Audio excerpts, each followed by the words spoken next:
but I wanted to talk to you about portfolio tips. And this is probably most directed at first quarter students because your portfolio, I want everyone to start thinking about it from the day you start school. Because it's not just the work, but it's also representing you as a brand, and I want all of you to start thinking about who you are as a brand from the day you start school.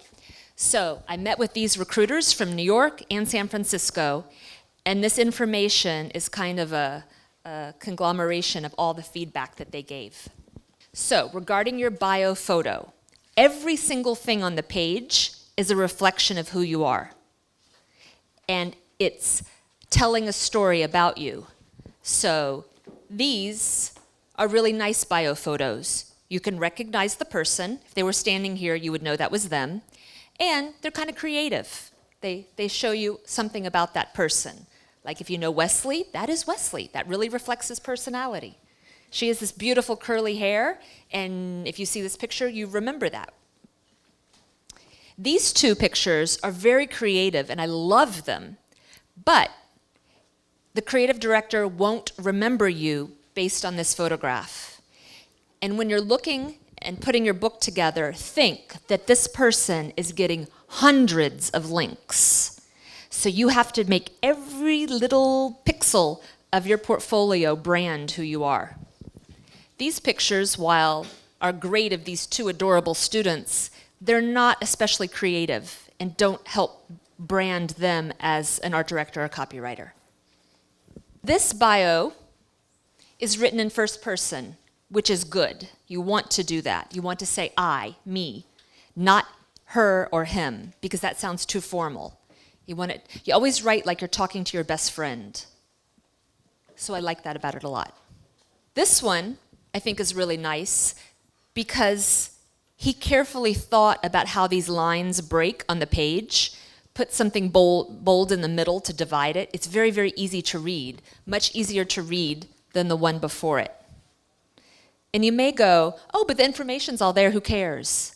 It matters a lot because how you present yourself tells the agencies how you're going to represent their brands that hire them and pay them a lot of money. This last one has no spelling or grammatical errors in it, but it has these funky things throughout. So I don't think that she wrote it in Word, proofed it in Word, made it all perfect, then she implemented it into her portfolio site, but here were odd like paragraphs or something like that got interpreted in the coding like this. So I don't think she ever looked at what the agency would see on her own portfolio. So be sure to do that. That's very important. And I was talking to an agency in New York. In fact, it was Google Labs. And they said that they wished you would write bios like a line in Twitter, like a tweet. Super, super, super, super short because they have zero time. They're just like racing through stuff. So the shorter you can make it, the more successful it's going to be. If you can capture essence in 200 words or less, 140 characters, even better. But the shorter, the better. I would pretty much tell you, do not create a video bio, but every time there's a rule, there's also a reason to break it. And Wesley broke it, and it's perfect, because he's weird, and this is weird, but it's really good, and it fits him really well. He got a job at Anomaly. They liked it. Now let's look at the thumbnails for the portfolio. Do not do this. There is nothing unique about this. This is just a boring old black and white logo. These pictures should be like a movie trailer for your work. So when a recruiter or creative director looks at the thumbnails on your page, each of these should be like eye candy. Make them want to lick it. Have a little bit of illustration, some sort of blown up word. Even if you're a writer, make those things look interesting. Or a planner, make it interesting, something fun to look at. These are great and give you a very different feeling. Generic, very well branded. This doesn't show up so well here, but this is a really beautiful photograph. This is an illustration the student did, and this is a typographic example. So your already seeing 3 different skill sets of this person and examples of what the campaign could look like, as opposed to this where you get nothing except what the campaign is about. Now let's talk about the information beneath the photograph. Do not waste the space saying who did it. If it's on your site, they know you did it. And they don't care who your partner was yet, because they don't even know if they like the work. They're only going to care who the partner was when they see the work and like it. Use this very, very, very valuable real estate to describe what this is. Again, your goal is to get them to click. That's all you're trying to do, is get them to click and go deeper into your site. Cool picture. Goodness, what's that Mona Lisa made out of? Oh, she's made out of Oreos. I know a lot about this already. And it won an award. Somebody else liked it, maybe I should like it too. And it talks about the 100th birthday. It gives a little bit about the assignment. That's well done. These are nice because it's different categories. So you know, your stereotype to agencies is visual solutions with a logo on the bottom corner. You're going to do work for condoms, Tabasco, really easy categories. And it's going to be a very, very superficial solution that is not integrated into a variety of media using a different messaging technique for each one. That's the typical student. Also using stock photography and all. So that's what someone thinks you're going to do.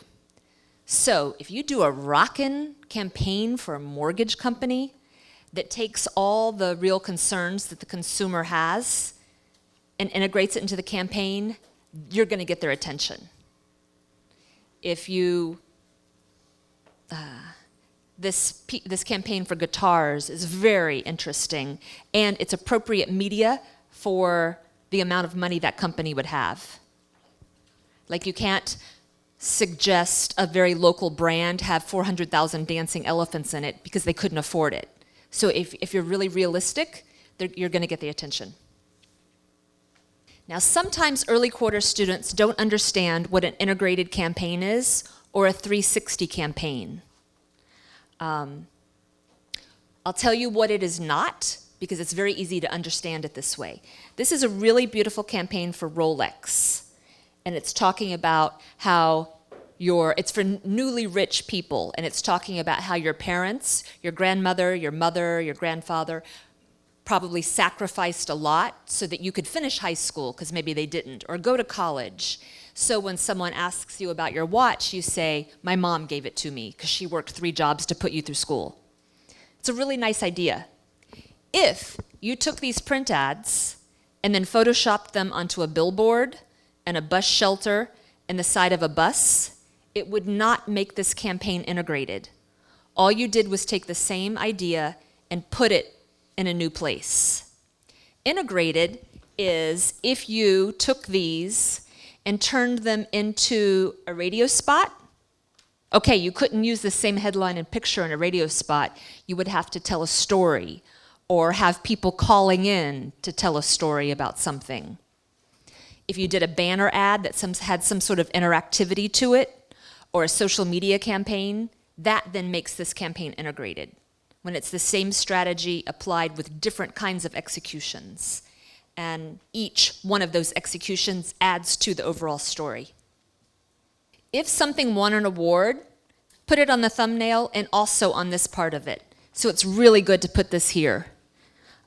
This would have been a great place to put the partner, or up here. They're both good. Don't make videos long. I was actually looking at this spot, this video, with a couple of creative recruiters. They're like the North American creative recruiters for these agencies. And as soon as they looked at this page, I watched their eyes go right here. How long is that video? 1 minute and 30 seconds. And I watched him look there, and he kept talking to me, and then he was looking all over the page, and he said, oh, it won a Clio. And in New York festivals, oh, that's cool, yeah. And he kept talking, but he wouldn't click the frickin' video. And I couldn't figure out why he wouldn't click it. And I was like, it's really good. The voiceover is great, and the animation and how it tells, the data viz is perfect. and he's not clicking it. And I said, are you going to look at it? You'll like it. And he said, it's a minute 30. So that's too long. They will not give you a minute and 36 seconds, even if it won all those awards. He said, if it's 30 seconds, maybe. And so when he watched this video, he said, yeah, that really is great work, but it could have been shorter.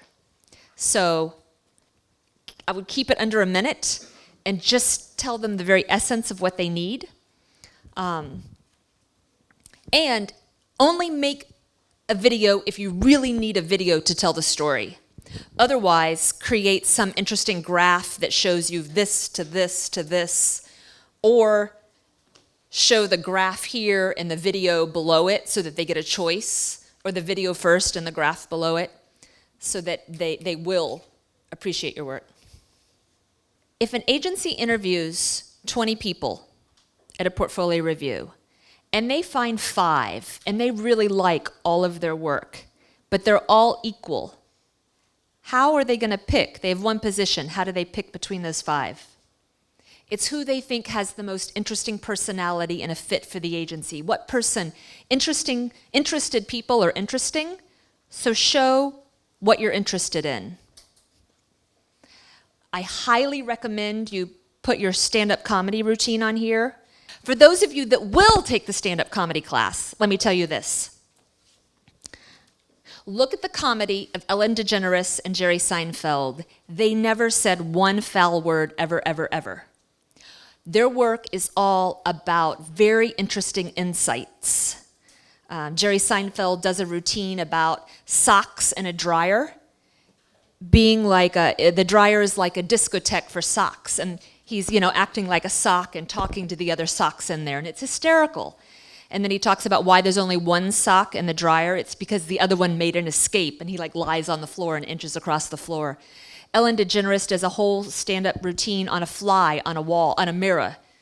So they take some little tiny insight and blow it out into something huge. That's what you want to be doing for that particular thing.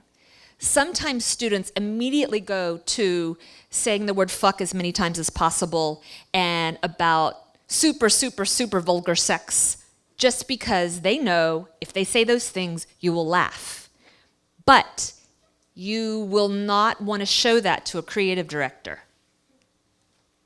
That's not how you want it to be reflected. And those videos live online forever.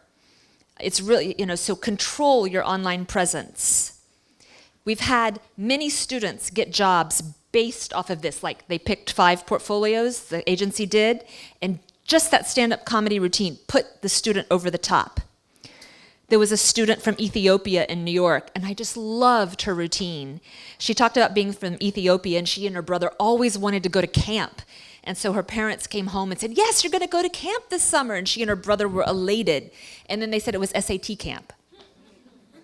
And so you're laughing, and I don't even have a good delivery of this. And then another thing she said is that she's from Ethiopia, and at home they spoke whatever language you speak in Ethiopia, but it caused great problems. She said that there wasn't even the word for boyfriend. In her language, that did not exist. So it was really hard to have conversations about guys with her parents growing up.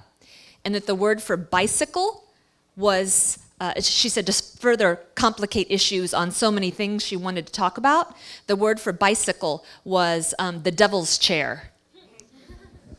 So she said that there was a giant gap. So you're giggling at me telling those badly. That's the kind of thing I want to see you guys doing. These two went on quarter away, and they went as a team to these different places. And they kept a blog, and it was called Adverb Barbie, because they both have this bright, bright, bright blonde hair and are really cute. And they blogged about wherever they went and took pictures of them as the Adverb Barbie team. And they got hired as a team, and now they work on Red Bull in California. And this is a really good idea, and you could actually read their whole blog and their experiences. I've been waiting for someone to make one where they take postcards from everywhere they go and mail them home to mom, and then get all the postcards back and then do something with that. I think that would be a really interesting thing, or some other way of talking about their experiences, because agencies say if they have 2 students or graduates and they're both equal, they'll do the one that has the richest life experiences because that they know that person has so many different things to pull from in their work, and their work should wind up being more interesting. Here's another that a team does. They do these cartoons, and it's not for any purpose. They're just kind of interesting observations on life. This one, do you know her? Yeah. This is what she's doing now, which I think is brilliant. If you don't know her, she's about this tall and she looks like she's 12.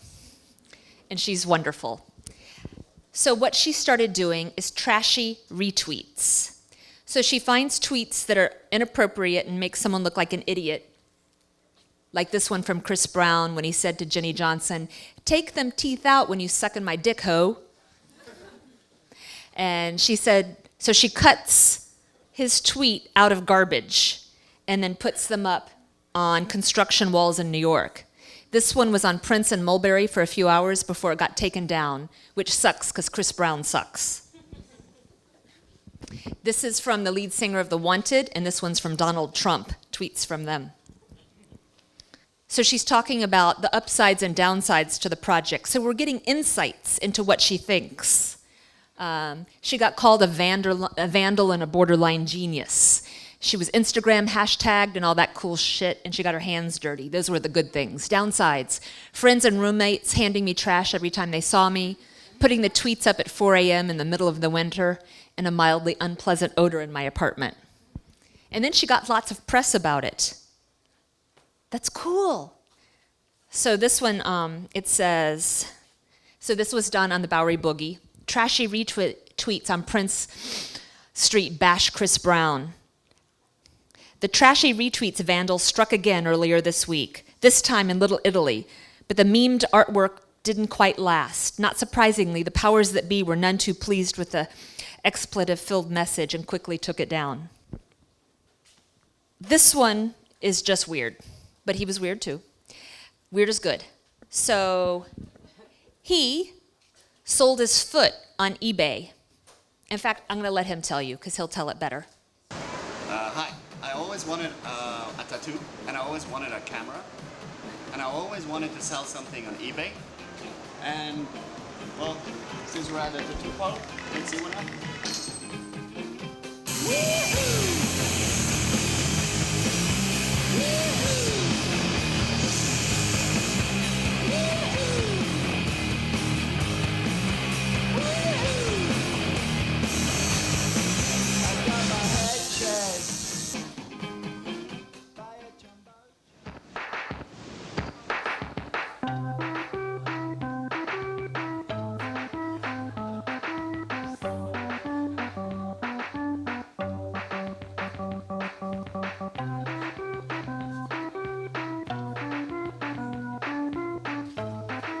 So when he graduated, he was at Portfolio Review, and Ogilvy liked him so much, and they remembered him so much from this that they invited him to interview the next day, made him an offer the next day, and within the next week he was working at Ogilvy. This student created a passport. And in the passport, where the visa stamps would go, she put pieces of her work. And in the front part of it, where it has the details about herself, she did a really interesting picture of herself, like standing on her own shoulder, and then wrote down her skill sets. Then she went to her top 10 favorite agencies and dropped the passport. She just recently did this, dropped the passport in the agencies, because if you see a passport, you're going to pick it up. And then she actually, it was, I think it was like the most talked about resume sort of thing in the past year, but it was picked up. And so anyway, she's gotten a lot of attention from that. It's another good idea. So I hope those give you some ideas to think about when you graduate. At the portfolio review, or when you're asking for an agency for an interview, you're going to send them the link to your portfolio. And they'll look at it and say, yes, I'll see you. Yes, come in for an interview. Or they will have already looked at it before they come to the portfolio review and have a list of people based on the portfolios that they saw ahead of time that they want to interview.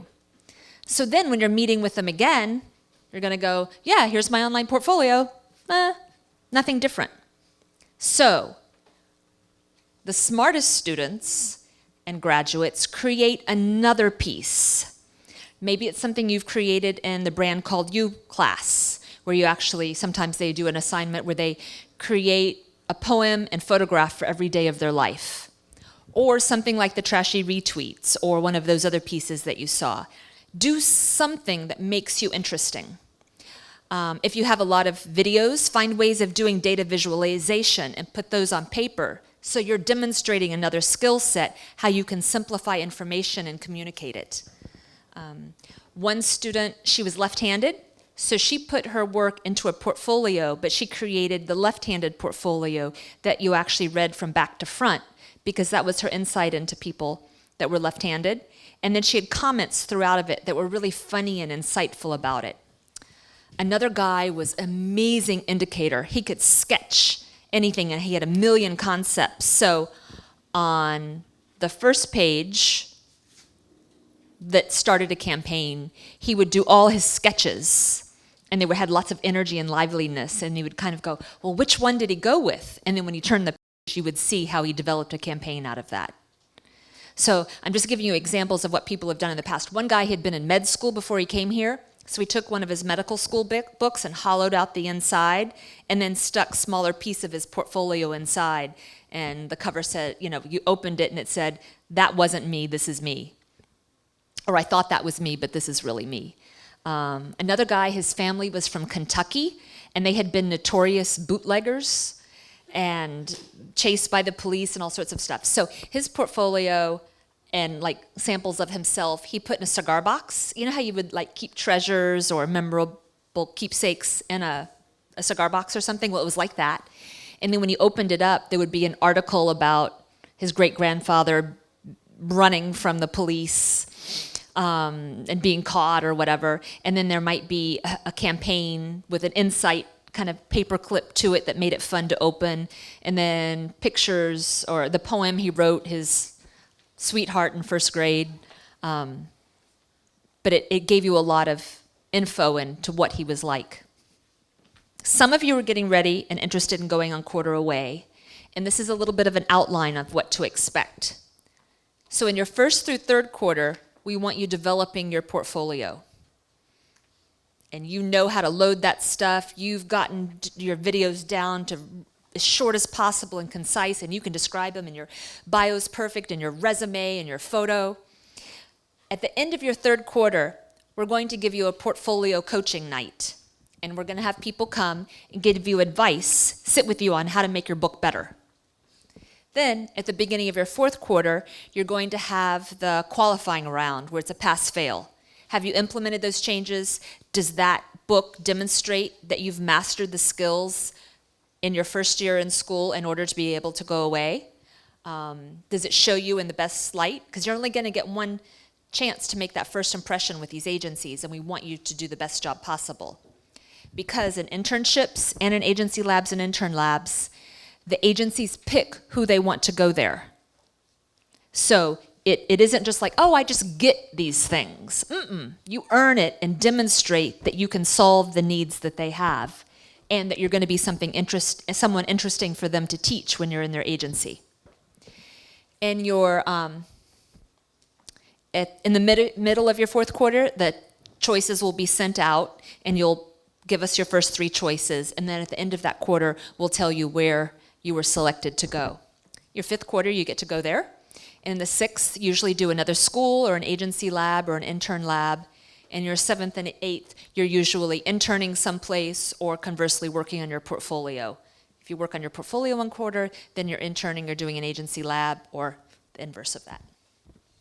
And here's the portfolio coaching form that we've created. You'll all get copies of it. But it goes through and talks about what's your best work, is there anything that could be removed? Has the student demonstrated his portfolio? Is the picture good? Bio, all sections of it, so that we're trying to give you as much feedback as we can so that you can appear as brilliant as you are to agencies. It's a great idea to have your friends look at your site. to make sure you haven't missed a spelling error or that it makes sense, that the order is appropriate. If you're a copywriter, don't start with a whole bunch of photographs. You really want to start with your best work. Have at least 360 or integrated campaigns in there. And toward the end, it's a great place to put any kind of personal stuff that you do. If you don't, it's okay too. But if you do have a blog or anything, it would be a good place to put it. This is the most feedback that happens on the review forums. It's typical. I like this campaign because it solves a very real problem. They love it when it solves a real problem and not some sort of soft problem that a student has made up. And most of your briefs really solve, assignments that you have really ask you to solve problems. The single print ad looks lonely when surrounded by all the nice big integrated campaigns. And then what would this idea look like on Facebook, a website, or even some traditional media like print? Expand this idea. Super common, reoccurring theme. And then out of all the reviews that we had in the past that I met with and with the portfolio review, I was asking the students, what's the most common question that people ask you? Take me through your favorite campaign. They will have already seen your book pretty much before they came. They like you. They like your work, rather. So now they're trying to find out how you communicate, and they're asking this to get you to start talking. So figure out what your favorite one is before you graduate so you can do that.